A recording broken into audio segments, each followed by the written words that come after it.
Most know it as the Boneyard. The east side of Davis-Monthan Air Force Base is where the U.S. military has been stowing airplanes for generations. Here at Aerospace Maintenance Regeneration Group, we're known for storing airplanes. We've been doing that for over 70 years out here. It's a big part of what the 309th does, but it's not the only thing, not even close. I like to say bye-bye, wise guy. Colonel Barnard is talking about the B-52H, nicknamed Wise Guy, that recently left the Boneyard after being stored here for 10 years. Her staff helped regenerate the bomber, making it airworthy for its flight to Louisiana before it eventually returns to service.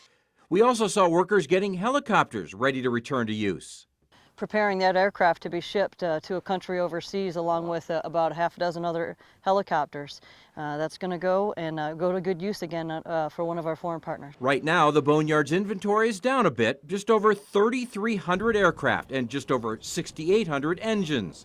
And they also store the jigs, the fixtures, and the dies that were used to make all of these aircraft just in case they need to produce a part or a plane again. Across this 2,600 acres, we have quite a variety of things we store here. But there's not much need to make new parts. Odds are AMARG has it. We reclaim parts off of aircraft. About between $2 and $5 million worth of parts go out of here every week.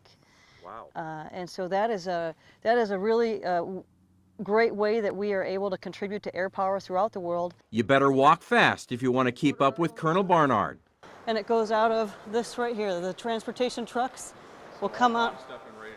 Mm-hmm. She's basically overseeing several businesses at once, with the help of a dozen military personnel and some 700 civilian workers and contractors, including the ones in the A-10 wing shop. We reclaim the wings off the A-10s that are stored here, and they're prioritized by the program office engineers about which ones we pull first. They have limited life left on them. We will refurbish the wings, and then they go back on the aircraft, and that is providing sustainability for the A-10 fleet.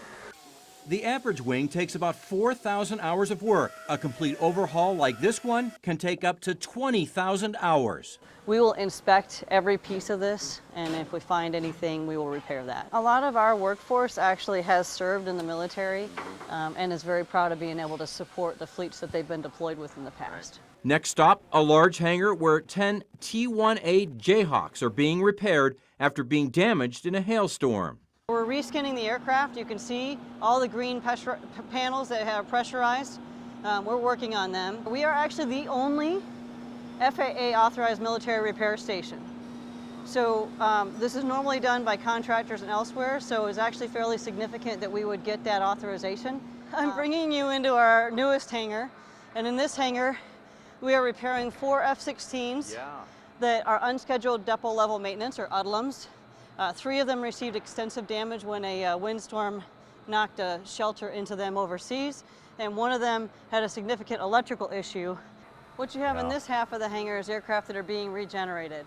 And so these aircraft are being towed out of the desert where they've been in storage, and then we will go through a very specific script of tasks where we make the airplane flyable again. We are soon going to start installing the drone peculiar equipment, which will be a separate product line on these same airplanes that will then make them flyable, manned or unmanned. The drones that will eventually be shot down as part of weapons testing. Our workspace, just like our workforce, is very agile and flexible. We find ways to get things done.